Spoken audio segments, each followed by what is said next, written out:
പാളയത്തിൻ പുറത്താ തന്നിന്ന ചുമന്നുകൊണ്ട് സാക്ഷികളിൻ നടുവിൽ ധീരരഗമിച്ചിടമേ.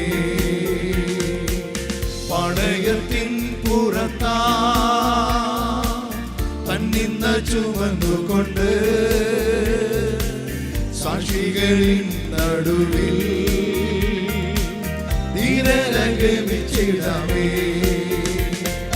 പാടുകളേറ്റ പാവനന്റെ പാപമില്ലാത്ത പരിശുദ്ധന്റെ പാതയെ നോക്കി ജീവിച്ചിടാം ആരിടത്തിൽ പാർക്കുന്ന.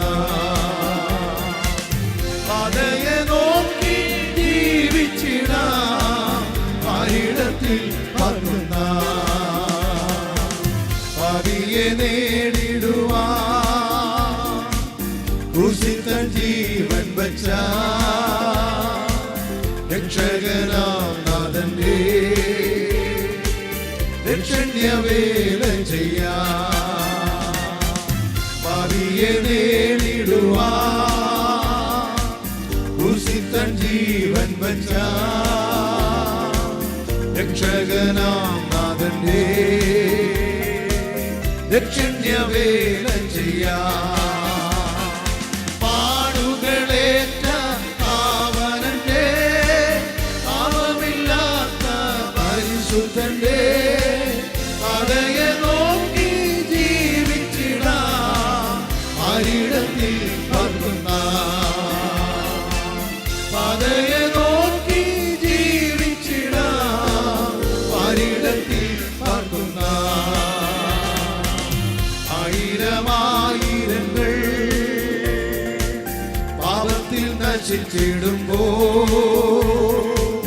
ക്രൂശിൽ നിവർത്തിച്ചതാ സുവിശേഷം ഘോഷിച്ചിടാം. പാടുമോ ചേർന്ന്? ആയിരമായിരങ്ങൾ പാപത്തിൽ നശിച്ചിടുമ്പോ ക്രൂശിൽ നിവർത്തിച്ചതാ സുവിശേഷം ഘോഷിച്ചിടാം. പാടുകളേറ്റ പാവനന്റെ പാപമില്ലാത്ത പരിശുദ്ധന്റെ പാതയെ നോക്കി ജീവിച്ചിടാം ആരിടത്തിൽ പാർക്കുന്ന. പാതയെ നോക്കി ജീവിച്ചിടാം ആരിടത്തിൽ പാർക്കുന്ന.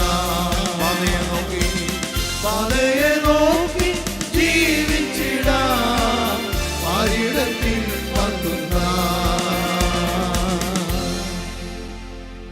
ദാസനെ ദൈവവചന ശുശ്രൂഷിക്കാൻ തിരുവെഴുത്തിലേക്ക് പ്രവേശിക്കുകയായി.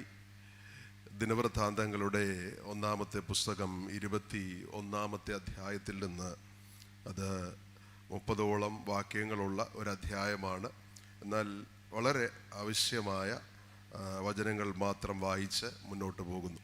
21:1 ദിനവൃത്താന്തം. അനന്തരം സാത്താൻ ഇസ്രായേലിന് വിരോധമായി എഴുന്നേറ്റ് ഇസ്രായേലിനെ എണ്ണുവാൻ ദാവീദിന് തോന്നിച്ചു. 5-ാം തിരുവചനം. യോവാബ് ജനത്തെ എണ്ണിയ സംഖ്യ ദാവീദിന് കൊടുത്തു. ഇസ്രായേലിൽ ആയുധപാണികളെല്ലാം കൂടി 11 ലക്ഷം പേർ. യഹൂദയിൽ ആയുധപാണികൾ 4,70,000 പേർ. 10-ാം തിരുവചനത്തിൽ യഹോവ ദാവീദിന്റെ ദർശകനായ ഗാദിനോട് അരുളി ചെയ്തത് എന്തെന്നാൽ, നീ ചെന്ന് ദാവീദിനോട് ഞാൻ 3 കാര്യം നിന്റെ മുമ്പിൽ വയ്ക്കുന്നു, അവയിൽ 1 തിരഞ്ഞെടുത്തു കൊള്ളുക, അത് ഞാൻ നിന്നോട് ചെയ്യുമെന്ന് യഹോവ അരുളി ചെയ്യുന്നു എന്ന് പറയുക. അങ്ങനെ ഗാദ് ദാവീദിന്റെ അടുക്കൽ ചെന്ന് അവനോട് യഹോവ ഇപ്രകാരം അരുളി ചെയ്യുന്നു, 3 സംവത്സരത്തെ ക്ഷാമമോ നിന്റെ ശത്രുക്കളുടെ വാൾ നിന്നെ തുടർന്നെത്തി നീ 3 മാസം നിന്റെ ശത്രുക്കളാൽ നശിക്കുകയോ, ദേശത്ത് 3 ദിവസം യഹോവയുടെ വാളായ മഹാമാരി ഉണ്ടായിട്ട് ഇസ്രായേൽ ദേശത്തൊക്കെയും യഹോവയുടെ ദൂതൻ സംഹാരം ചെയ്യുകയോ, ഇവയിൽ 1 തിരഞ്ഞെടുത്തു കൊള്ളുക, എന്നെ അയച്ചവനോട് ഞാൻ എന്തൊരു മറുപടി പറയേണ്ടു എന്ന് ആലോചിച്ച് നോക്കുക എന്ന് പറഞ്ഞു. ദാവീദ് ഗാദിനോട്, ഞാൻ വലിയ വിഷമത്തിലായിരിക്കുന്നു, ഞാനിപ്പോൾ യഹോവയുടെ കയ്യിൽ തന്നെ വീഴട്ടെ, അവൻ്റെ കരുണ ഏറ്റവും വലിയതല്ലോ, മനുഷ്യൻ്റെ കയ്യിൽ ഞാൻ വീഴരുതേ എന്ന് പറഞ്ഞു. അങ്ങനെ യഹോവ ഇസ്രായേലിൽ മഹാമാരി അയച്ചു. ഇസ്രായേലിൽ 70,000 പേർ വീണുപോയി. ദൈവം യെരൂശലേമിനെ നശിപ്പിക്കേണ്ടതിന് ഒരു ദൂതനെ അവിടെ അയച്ചു. അവൻ നശിപ്പിപ്പാൻ ഭാവിക്കുമ്പോൾ യഹോവ കണ്ട ആ അനർത്ഥത്തെക്കുറിച്ച് അനുദപിച്ച് നാശക ദൂതനോട് മതി, നിന്റെ കൈ പിൻവലിക്കുക എന്ന് കൽപ്പിച്ചു. യഹോവയുടെ ദൂതൻ യെബൂസ്യനായ ഒർന്നാന്റെ കളത്തിനരികെ നിൽക്കുകയായിരുന്നു. യഹോവയുടെ ദൂതൻ വാളൂരി യെരൂശലേമിന് മീതെ നീട്ടിപ്പിടിച്ചും കൊണ്ട് ഭൂമിക്കും ആകാശത്തിനും മധ്യേ നിൽക്കുന്നത് കണ്ട് ദാവീദും മൂപ്പന്മാരും രട്ടുടുത്ത് സാഷ്ടാംഗം വീണു.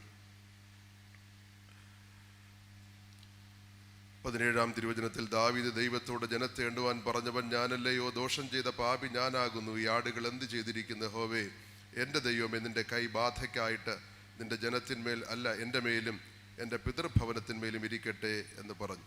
അപ്പോൾ യഹോവയുടെ ദൂതൻ ഗാദിനോട് ദാവീദ് ചെന്ന് യെബൂസ്യനായ ഒർന്നാന്റെ കളത്തിൽ യഹോവയ്ക്കൊരു യാഗപീഠം പണിയണമെന്ന് ദാവീദിനോട് പറവാൻ കൽപ്പിച്ചു. യഹോവയുടെ നാമത്തിൽ ഗാദ് പറഞ്ഞ വചനപ്രകാരം ദാവീദ് ചെന്നു. അവസാന ഭാഗത്തിലേക്ക് വരാം. 25-ാം തിരുവചനത്തിൽ അങ്ങനെ ദാവീദ് ആ സ്ഥലത്തിന് 600 ശേക്കൽ പൊന്ന് ഓർന്നാന് കൊടുത്തു. ദാവീദ് അവിടെ യഹോവയ്ക്കൊരു യാഗപീഠം പണിത് ഹോമയാഗങ്ങളും സമാധാന യാഗങ്ങളും കഴിച്ചു.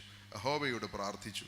അവൻ ആകാശത്തിൽ നിന്ന് ഹോമപീഠത്തിന്മേൽ തീ ഇറക്കി അവന് ഉത്തരമരുളി. യഹോവ ദൂതനോട് കൽപ്പിച്ചു. അവൻ തൻ്റെ വാൾ വീണ്ടും ഉറയിൽ ഇട്ടു.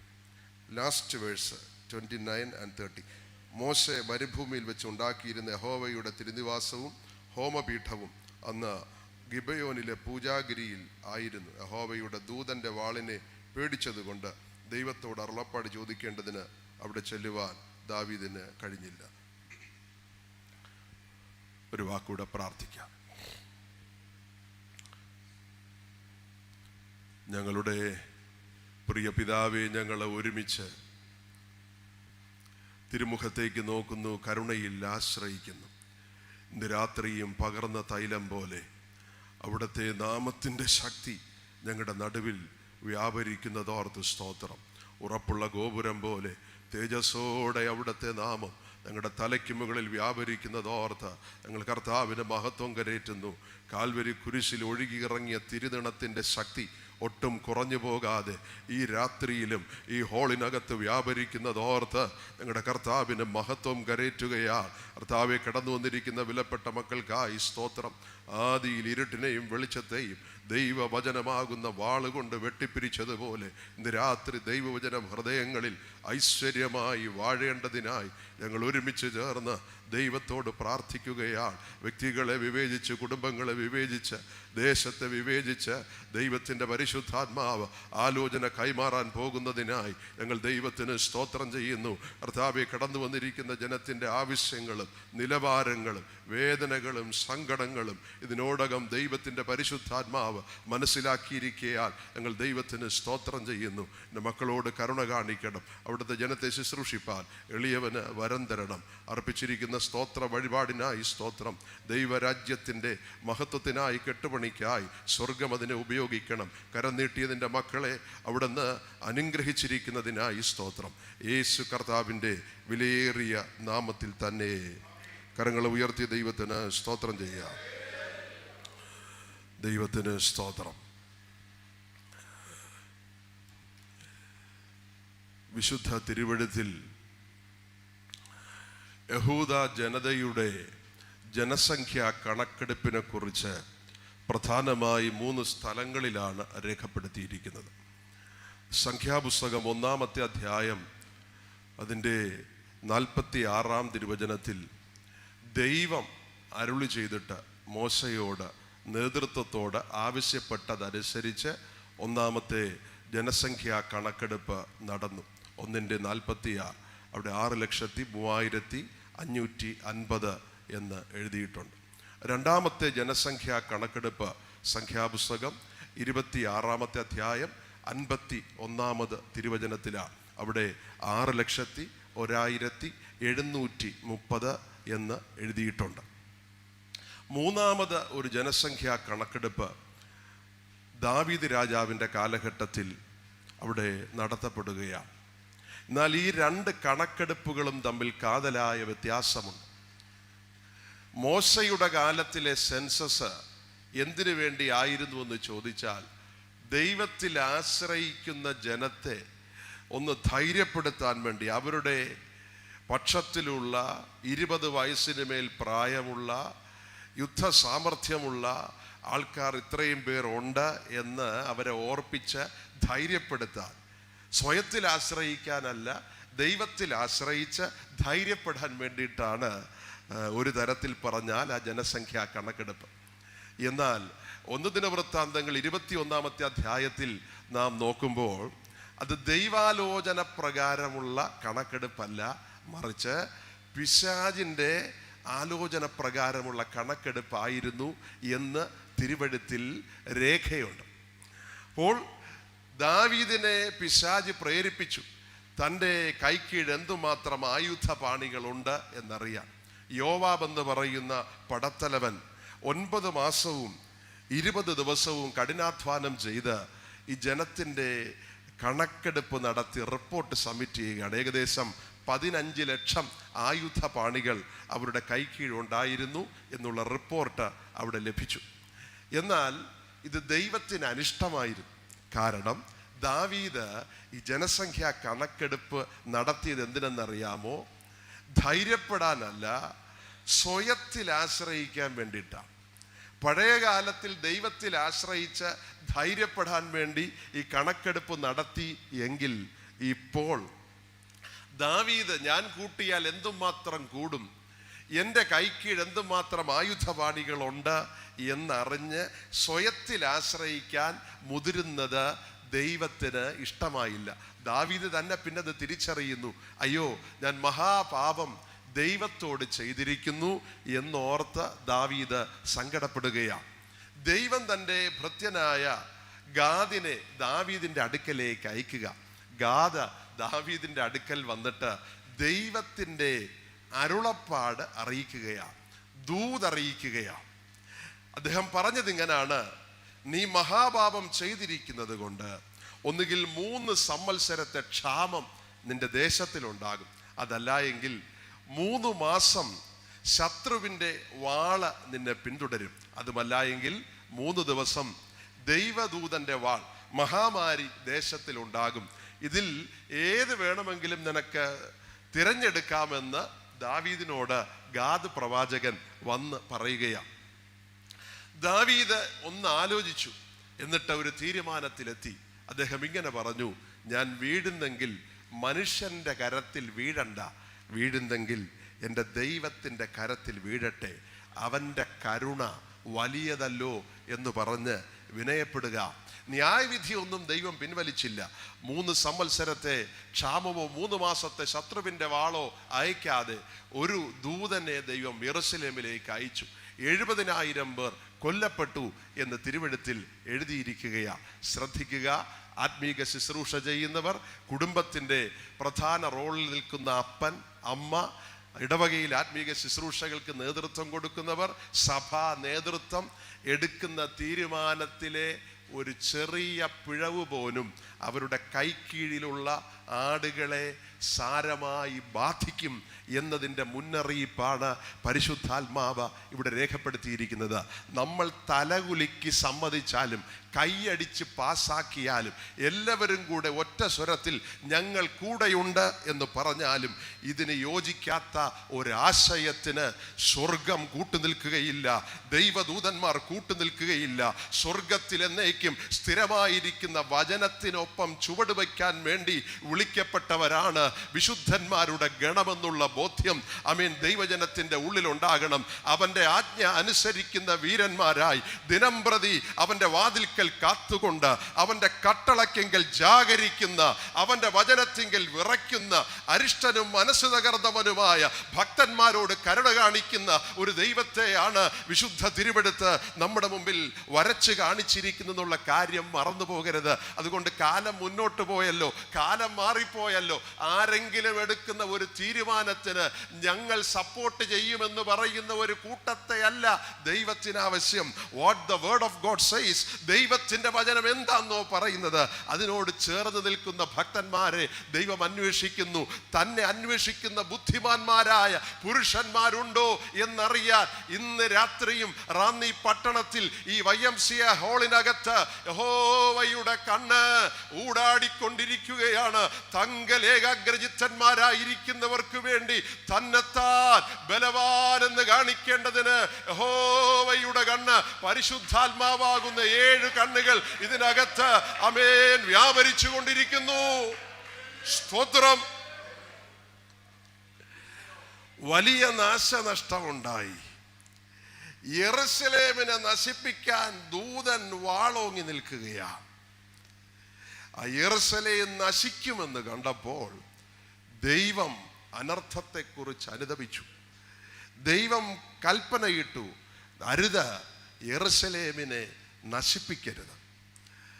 എന്നിട്ട് ഗാദ് പോയി ദാവീദിനോട് പറഞ്ഞു, ഈ യെരൂശലേമിലുള്ള യബൂസ്യനായ ഓർന്നാന്റെ കളം, ത്രഷിംഗ് ഫ്ലോർ, മെതിക്കളം, ആ മെതിക്കളത്തിൽ നീ എനിക്കൊരു യാഗപീഠം പണിതാൽ ഈ പ്രതിസന്ധികൾക്ക് വിരാമമുണ്ടാകും, അവസാനമുണ്ടാകും. ഇനി 70,001 എന്ന് പറഞ്ഞൊരു പ്രജ കൊല്ലപ്പെടുകയില്ല. നീ ചെയ്യേണ്ടിയത് ഓർന്നാന്റെ മെതിക്കളത്തിൽ യാഗപീഠം പണിയണം. ഒരു ചോദ്യം ചോദിക്കാം ദൈവത്തോട് വേണമെങ്കിൽ. ദൈവമേ, ഗിബയയിൽ, ലാസ്റ്റ് വേഴ്സ്, ഗിബയയിൽ ഇവിടുന്ന് 14 കിലോമീറ്റർ സഞ്ചരിച്ചാൽ ഗിബയയിൽ ഓൾറെഡി യാഗപീഠമുണ്ട്. ആ യാഗപീഠത്തിൽ പോയി കുറച്ചധികം ആടുമാടുകളെ അർപ്പിച്ചാൽ പോരെ? ഈ കാട് പിടിച്ചു കിടക്കുന്ന മെതിക്കളത്തെ അതിനെ ക്രമീകരിച്ച് ഇവിടെ ഒരു യാഗപീഠം പണിയേണ്ടതിൻ്റെ ആവശ്യമുണ്ടോ എന്ന് വേണമെങ്കിൽ ചോദിക്കാം. എന്നാൽ സ്വർഗത്തിൻ്റെ ആലോചനകളും നിയോഗങ്ങളും മാറ്റമില്ലാത്തതാണ്. സർവജ്ഞാനിയായ ദൈവം, ഇന്നലകളെ അറിയുന്ന ദൈവം, ഇന്നുകളെ കാണുന്ന ദൈവം, നാളെകളെ അറിയുന്ന സർവജ്ഞാനിയായ ദൈവം തൻ്റെ സർവജ്ഞാനത്തിൽ പറയുന്ന ആലോചനയ്ക്കനുസരിച്ച് ചുവട് വയ്ക്കുന്നതാണ് നമുക്കും നമ്മുടെ തലമുറയ്ക്കും നല്ലത് എന്ന് ഓർത്തിരിക്കേണ്ടിയത് ആവശ്യമാണ്. അതിനോടുള്ള ബന്ധത്തിലെ കാര്യങ്ങളാണ് തിരുവെഴുത്തിൽ എഴുതിയിരിക്കുന്നത്. എന്താ ദൈവത്തിന് ഈ വിഷയത്തോട് ഇത്രയും താല്പര്യം? മത്തായി സുവിശേഷം 5-ാം അധ്യായം 31-ാം തിരുവചനത്തിൽ യെരൂശലേം മഹാരാജാവിൻ്റെ നഗരം എന്ന് പരിശുദ്ധാത്മാവ് രേഖപ്പെടുത്തിയിട്ടുണ്ട്. യെരൂശലേം മഹാരാജാവിൻ്റെ നഗരം, ദൈവത്തിന് പ്രിയപ്പെട്ട ഒരു സ്ഥലം, അത്ര കണ്ട് ഇഷ്ടപ്പെടുന്ന ഒരു സ്ഥലം യെരൂശലേം എന്ന് തിരുവെഴുത്തിൽ വായിക്കുന്നു. അപ്പോൾ എന്താണ് ദൈവം ഇങ്ങനെ ഒരു സജഷൻ വയ്ക്കാനുള്ള കാരണം? ഉൽപ്പത്തി പുസ്തകം 22-ാമത്തെ അധ്യായത്തിലാണ് ദൈവത്തിൻ്റെ സ്നേഹിതനായ അബ്രഹാമിനെ കുറിച്ച് 3 വട്ടം പറയുന്നുണ്ട്. യഹോശാഫാത്ത് രാജാവ് പറയുന്നു, അബ്രഹാം ദൈവത്തിൻ്റെ സ്നേഹിതൻ. യെശയ്യാവ് 41-ൽ ദൈവം അബ്രഹാമിൻ്റെ തലമുറയോട് പറയുന്നു, എൻ്റെ സ്നേഹിതനായ അബ്രഹാമിൻ്റെ സന്തതിയെ. യാക്കോബ് 2-ൽ പിന്നെയും രേഖപ്പെടുത്തുന്നു, അബ്രഹാം ദൈവത്തിൻ്റെ സ്നേഹിതൻ. സ്തോത്രം. എന്നാൽ ഹിത്യർ പറഞ്ഞത് അങ്ങനല്ല. ഉൽപ്പത്തി 26-3 നീ ഞങ്ങളുടെ നടുവിൽ ദൈവത്തിൻ്റെ പ്രഭുവാകുന്നു. ഒരു വേർഷൻ എനിക്കിഷ്ടപ്പെട്ടു, ഇളയമ്പ്രാൻ. അങ്ങനെ എനിക്കിഷ്ടപ്പെട്ടു എന്ന് പറഞ്ഞാൽ ദൈവത്തിൻ്റെ മകൻ അല്ലെങ്കിൽ രാജകുമാരൻ അബ്രഹാമിനെ കുറിച്ച് പറഞ്ഞിരിക്കുക. ഒരു ഭാഗത്ത് സ്നേഹിതനെന്ന് ദൈവം സാക്ഷിക്കുമ്പോൾ ജാതികൾ പറയുന്നു ഇവൻ ദൈവത്തിൻ്റെ പ്രഭുവാണ്. ഇന്ന് രാത്രി താങ്കൾ ഒരു മെഡിക്കൽ ഡോക്ടറായിരിക്കാം, ഹൈലി ഒഫീഷ്യലായിരിക്കാം, ഒരു ബിസിനസ്മാൻ ആയിരിക്കാം, എന്തുമായിക്കൊള്ളട്ടെ. എന്നാൽ നിന്റെ ജീവിതത്തിൽ ദൈവം ആഗ്രഹിക്കുന്നത് നീ ദൈവത്തിൻ്റെ സ്നേഹിതനാകുക, ദൈവത്തിൻ്റെ സ്നേഹിതനാകുക, ദൈവത്തിൻ്റെ സ്നേഹിതനാകുക. എങ്ങനെയെങ്കിലും ജനത്തെ സ്വാധീനിക്കാമെന്ന് ആരും ചിന്തിക്കരുത്. ദൈവശാസ്ത്രം പഠിച്ചതുകൊണ്ടോ പഠിപ്പിക്കുന്നത് കൊണ്ടോ മാത്രം ഒരുവനെ ജനം അംഗീകരിക്കണമെന്നില്ല. എന്നാൽ ശ്രദ്ധിക്കൂ, എക്കാലത്തും ദൈവത്തെ സ്നേഹിക്കുന്ന, ആത്മാർത്ഥമായി സ്നേഹിച്ച് ദൈവത്താൽ സാക്ഷ്യം കൊണ്ടാൽ നീ ദൈവത്തിൻ്റെ സന്നിധിയിൽ നീതിമാനെന്ന്, ദൈവത്തിൻ്റെ സന്നിധിയിൽ വിനയത്തോടെ നടക്കുന്ന ഒരു മനുഷ്യനെന്ന് ദൈവത്താൽ സാക്ഷ്യം പ്രാപിച്ചു കഴിഞ്ഞ് അവൻ്റെ സ്നേഹിതന്മാരുടെ ഗണത്തിൽ നീ ഉൾപ്പെട്ടാൽ അധികം താമസിയാതെ ജാതികൾ നിന്നെ നോക്കിയിട്ട് പറയും, ഇവൻ ഞങ്ങളുടെ നടുവിൽ ദൈവത്തിൻ്റെ പ്രഭുവാകുന്നു. ആ സ്നേഹിതനോട് ദൈവം പറയുന്നു, നീ സ്നേഹിക്കുന്ന നിന്റെ കുഞ്ഞിനെ 3 ദിവസത്തെ വഴി 70 മൈൽ ദൂരം സഞ്ചരിച്ച് മോറിയ കുന്നിൽ ഞാൻ കാണിക്കുന്ന ആ സ്ഥലത്ത് കൊണ്ടുപോയി യാഗം കഴിക്കാൻ കൽപ്പിക്കുന്നു. രാത്രിയിലായിരിക്കാം ദൂത് കിട്ടുന്നത്. നന്നേ വെളുപ്പിന് എഴുന്നേറ്റ് അബ്രഹാം വിറക് കീറി, അല്ലെങ്കിൽ ബാല്യക്കാരെ കൊണ്ട് വിറക് കീറി അവന് കെട്ടിക്കുക എന്ന് പറഞ്ഞാൽ, ജോസീഫസിൻ്റെ എഴുത്തിൽ പറയുന്നതനുസരിച്ച് ഒരു 25 വയസ്സ് പ്രായം ഇസഹാക്കിന് കാണണം. അപ്പോൾ ആ മനുഷ്യനെ ദഹിപ്പിക്കാൻ തക്ക അളവിലുള്ള വിറക് മനസ്സിൽ കണക്ക് കൂട്ടി കീറി അടുക്കി കെട്ടി ബാല്യക്കാരെ 2 പേരെ വിളിച്ചു, കഴുതയ്ക്ക് കോപ്പിട്ടു. ഈ 70 മൈൽ ദൂരം സഞ്ചരിക്കുക, ആ സഞ്ചാരത്തിൻ്റെ നടുവിൽ മനസ്സിൽ കണക്ക് കൂട്ടുക, ഈ കാര്യം നിർവഹിക്കേണ്ടത് എങ്ങനെയെന്ന് അബ്രഹാം മനസ്സിൽ കണക്ക് കൂട്ടി. ദൈവത്തിൻ്റെ കണ്ണിൽ അത് ഇംപ്ലിമെൻ്റ് ചെയ്യപ്പെട്ടു. ആ യാഗപീഠത്തിൽ തൻ്റെ കുഞ്ഞിനെ എനിക്ക് ഇഷ്ടപ്പെട്ടു. ചുമ്മാതല്ല അബ്രഹാമിനെ കയറി ദൈവത്തിൻ്റെ പ്രഭുവെന്നും സ്നേഹിതനെന്നും ഒക്കെ വിളിച്ചിരിക്കുന്നത്.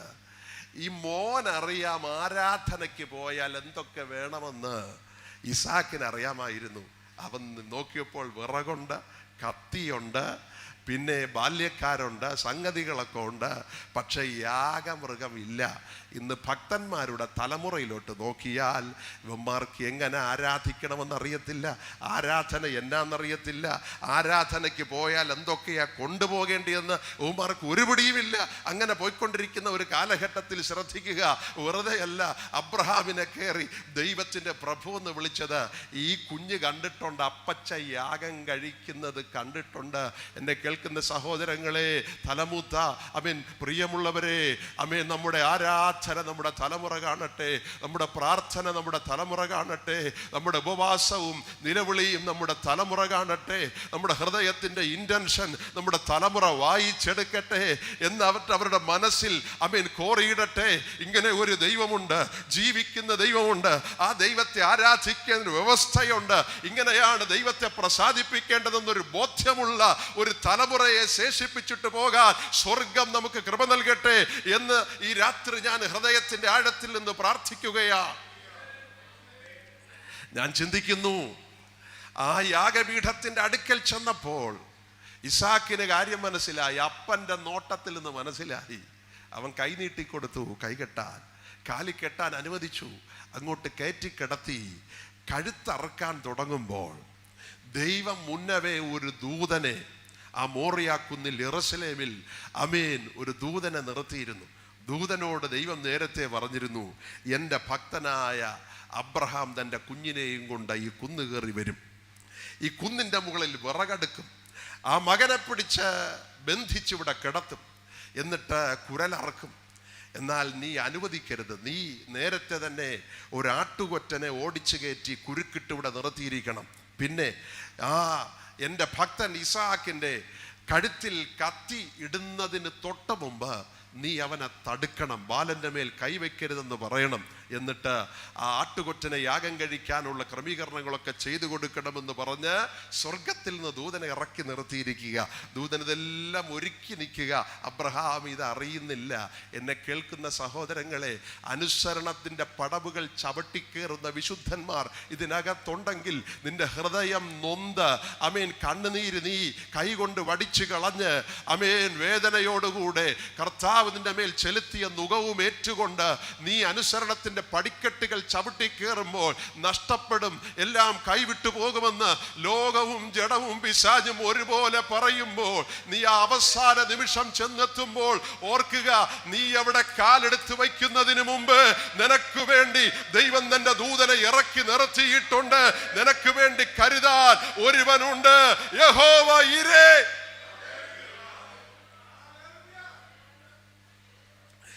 ഈ ദൂതനോട് ഈ ദൂത് കൈമാറി അയക്കുമ്പോൾ ദൂതന്റെ മനസ്സിൽ ഇത്രയും കാര്യം സംഭവിക്കുമെന്ന് വിശ്വസിച്ചോ അറിയത്തില്ല.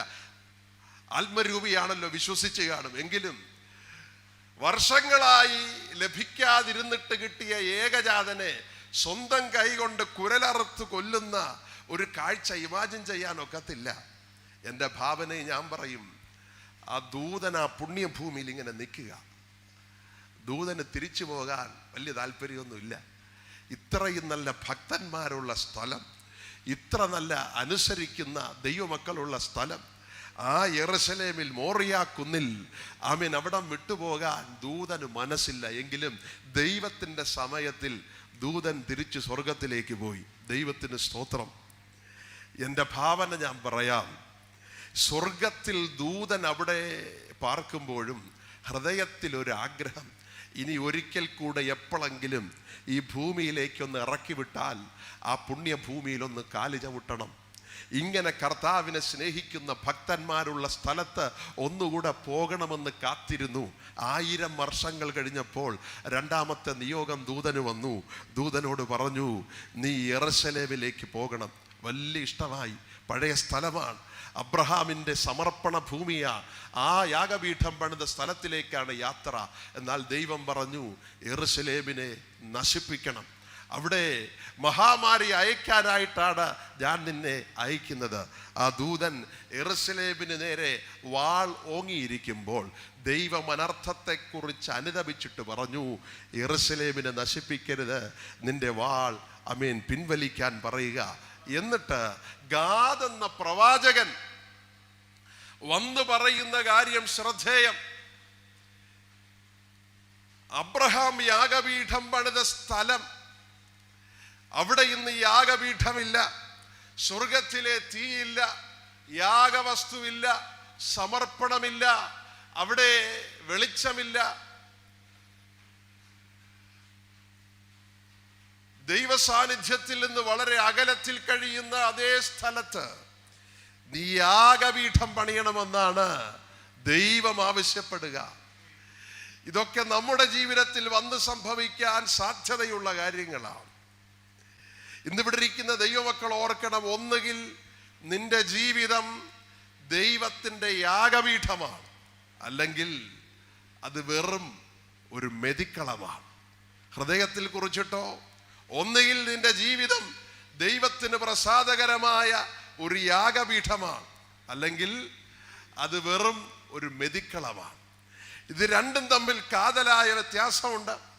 മെതിക്കളം എന്ന് പറഞ്ഞാൽ അത് ഭൗതികതയെ കാണിക്കുന്ന ഒരു വിഷയമാണ്.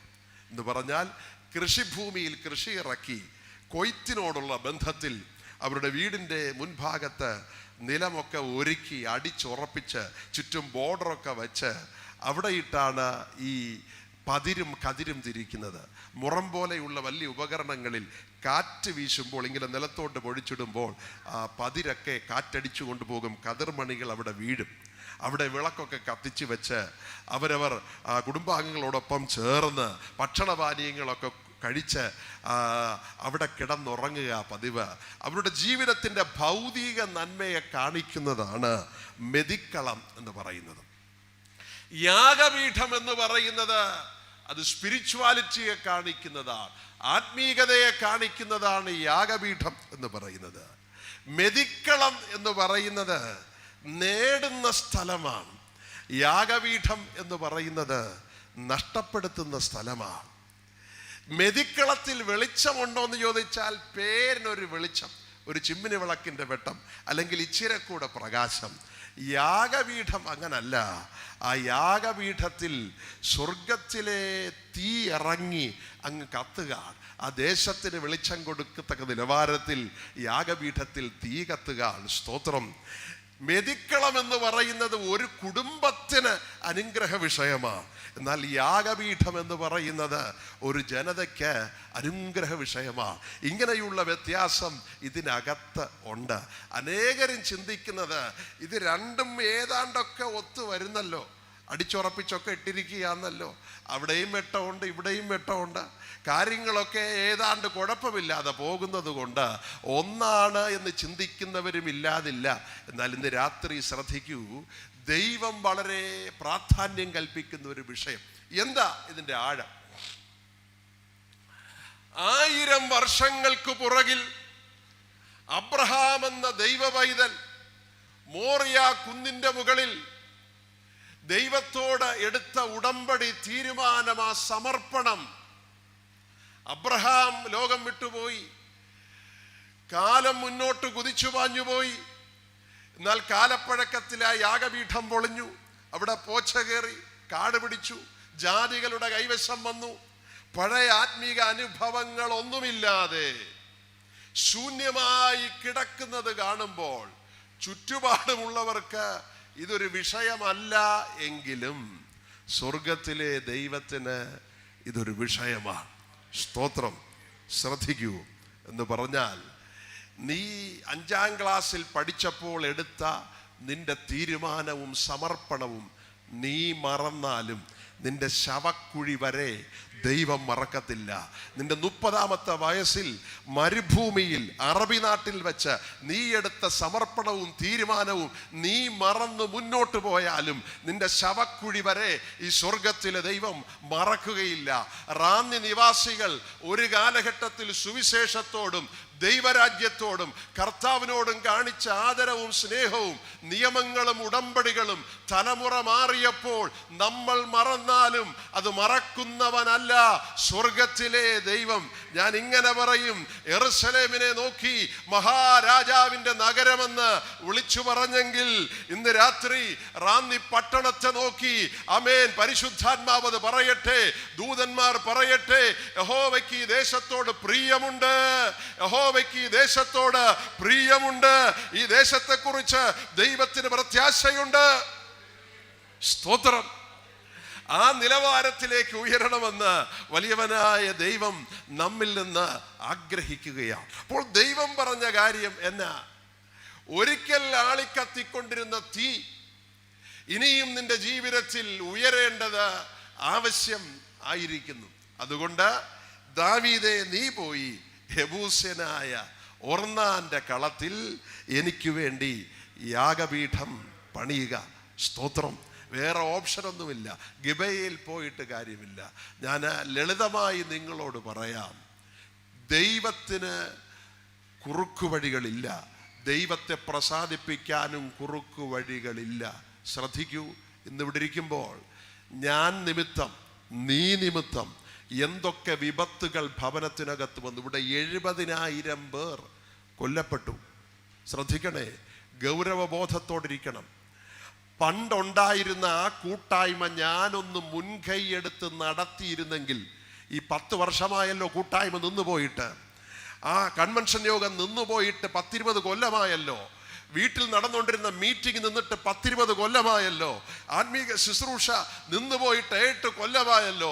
ഈ 7-8 വർഷത്തിനിടയിൽ 10-20 കൊല്ലത്തിനിടയിൽ ഈ ദേശത്തിൽ എന്തെല്ലാം അനർത്ഥങ്ങൾ നടന്നു, എത്ര പേർ ആത്മഹത്യ ചെയ്തു, എത്ര വാഹന അപകടങ്ങൾ നടന്നു, എൻ്റെ കുടുംബത്തിൽ എന്തെല്ലാം അനർത്ഥങ്ങൾ വന്നു കയറി, എത്ര ഡൈവോഴ്സുകൾ സംബന്ധിച്ചു, എത്രയോ ചെറുപ്പക്കാർ യേശുവിനെ കൂടാതെ നിത്യ നരകത്തിലേക്ക് അമേൻ പാഞ്ഞുപോയി. ഇതെല്ലാം കൂട്ടിച്ചേർത്ത് വായിച്ചാൽ ഒരു കാര്യം വ്യക്തമാണ്.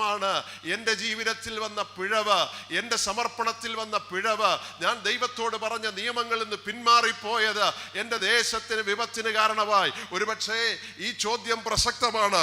യോനായോട് ചോദിച്ച ചോദ്യമാണ്, ആരുടെ നിമിത്തം ഈ അനർത്ഥം ഇവിടെ വന്നു എന്ന് നീ പറയണം. നിന്റെ പേർക്കാണ് ചീട്ട് വീണത്. ഇന്ന് ദൈവത്തിന്റെ പരിശുദ്ധാത്മാവ് നിന്നെ ചൂണ്ടി സംസാരിക്കുന്നു. നീ അയൽവാസിയെ കുറ്റം പറയരുത്, ആത്മീക നേതൃത്വത്തെ കുറ്റം പറയരുത്. നിന്നിലേക്ക് നോക്കി ആ ചോദ്യം ആവർത്തിക്കുന്നു, ആരുടെ നിമിത്തം ഈ അനർത്ഥം നിന്റെ ഭവനത്തിൽ വന്നു? ദാവീദ് പറയുന്നു, ദോഷം ചെയ്ത മനുഷ്യൻ ഞാനാണ്, ഞാൻ കാരണമാണ് ഈ ദോഷം വന്നു കയറിയത്, അതിന് പ്രതിക്രിയ ചെയ്യാൻ ഞാൻ വില്ലിങ് ആണെന്ന് ദാവീദ് സമ്മതിക്കുന്നു. ഇങ്ങനെ പറയുന്നു, ഞാൻ വീഴുന്നെങ്കിൽ യഹോവയുടെ കരത്തിൽ വീഴട്ടെ, അവൻ്റെ കരുണ വലിയതല്ലോ. സ്തോത്രം. നാളുകൾ പ്രാർത്ഥിച്ചിട്ട് മാറാത്ത വിഷയങ്ങളുണ്ടല്ലോ. ആവുന്നത്ര ദൈവദാസന്മാർ തലയിൽ കൈവച്ച് പ്രാർത്ഥിച്ചതല്ലേ, ഉപവസിച്ച് പ്രാർത്ഥിച്ചതല്ലേ, ഇന്നും പ്രാർത്ഥിച്ചുകൊണ്ടിരിക്കുന്ന വിഷയമല്ലേ. ഒരു വ്യത്യാസമില്ലാതെ നിൽക്കുകയല്ലേ? ഇന്ന് ഇവിടെ നിന്നൊന്ന് തിരിഞ്ഞു നോക്കിയിട്ട് നിന്റെ യാഗപീഠത്തിൽ തീയുണ്ടോ? പഴയ സമർപ്പണമുണ്ടോ? പഴയ കണ്ണുനീരുണ്ടോ? പഴയ പ്രാർത്ഥനയുണ്ടോ? പഴയ ഉപവാസമുണ്ടോ? വചനം തുറക്കുമ്പോൾ കണ്ണിൽ നിന്ന് കണ്ണുനീര് വചനത്തിനകത്ത് വീഴുന്നുണ്ടോ? സമർപ്പണത്തിൽ നിന്ന് പിന്മാറിയിട്ടുണ്ടെങ്കിൽ ഇന്നൊരൊറ്റ കാര്യം ചെയ്തച്ചാ മതി. ആര് നിന്റെ അവകാശ ഭൂമി കവർന്നെടുത്താലും ആമേൻ, ദൈവത്തിന്റെ നിയോഗപ്രകാരം അതിനെ തിരിച്ചു പിടിച്ച് യെബൂസ്യൻ കൈവശമാക്കിയ മെതിക്കളമാക്കിക്കളഞ്ഞ് ശ്രദ്ധിക്കൂ. യഹോവയുടെ യാഗപീഠ ഇടിഞ്ഞു കിടക്കുകയാണ്. ഐക്യതയുടെ കല്ലുകൾ ചിതറിയിരിക്കുകയാണ്. പരസ്യക്കോലമായി തീർന്നിരിക്കുന്നു. ദൈവത്തിന്റെ പരിശുദ്ധാത്മാവിന് പ്രവർത്തിക്കാൻ കഴിയുന്നില്ല. യാഗപീഠത്തിൽ തീയില്ല. ആമേൻ. ശബ്ദവും ബഹളവും മാത്രമേ ഉള്ളൂ. ഒരു കാലത്ത് കൺവെൻഷൻ പന്തലുകളിൽ യോഗം നടന്നാൽ ആമേൻ, കണ്ണുനീർ വാരിയെറിഞ്ഞ് ശുശ്രൂഷിച്ചപ്പോൾ ജനം പാപബോധത്തോടെ നിലവിളിയോടെ ആമേൻ അടുത്തു വന്ന കാലങ്ങളൊക്കെ മറിഞ്ഞു പോയില്ലേ? ലക്ഷങ്ങൾ മുടക്കിയിട്ടും ഒരു കുഞ്ഞു പോലും മാനസാന്തരപ്പെടാത്ത ഒരു കാലത്തിനകത്ത് വന്നു നിൽക്കുമ്പോൾ ലൂഥർ പറഞ്ഞതുപോലെ പരിശുദ്ധാത്മാവില്ലാതെ പരിശുദ്ധാത്മാവിനെ കുറിച്ച് പ്രസംഗിക്കുന്ന കാലഘട്ടം, യേശുവിനെ അറിയാത്തവൻ യേശുവിനെ കുറിച്ച് പ്രസംഗിക്കുന്ന കാലഘട്ടം, പരിശുദ്ധാത്മ സ്നാനം പ്രാപിക്കാത്തവൻ പരിശുദ്ധാത്മാവിനെ കുറിച്ച് പ്രസംഗിക്കുമെന്ന് പറഞ്ഞ കാലഘട്ടം ഈ കാലഘട്ടമല്ലാതെ മറ്റൊന്നല്ല. ഇതിനൊരു വ്യത്യാസം വേണം. ഒരു വ്യത്യാസം വേണമെങ്കിൽ ഇന്ന് രാത്രി നമ്മൾ ശ്രദ്ധിച്ചാൽ മാത്രം മതി. ഒരൊറ്റ കാര്യം ഇവിടെ ഇരുന്ന് ചിന്തിച്ചാൽ മതി. ദൈവത്തോടുള്ള എൻ്റെ സമർപ്പണം എവിടെ നിൽക്കുന്നു? ഉടമ്പടികൾ എവിടെ നിൽക്കുന്നു? ഈ സന്ദേശം കേട്ടുകൊണ്ടിരിക്കുമ്പോൾ സുവിശേഷ വേലയ്ക്കായി പോകാമെന്ന് ചങ്ക് പൊട്ടിക്കരഞ്ഞ് ദൈവത്തോട് നിയമം ചെയ്തവർ ഇതിനകത്തിരിപ്പുണ്ട്. അപ്പച്ചനും അമ്മച്ചിയും നിയമം ചെയ്തവരുടെ മക്കൾ ഇതിനകത്തിരിപ്പുണ്ട്.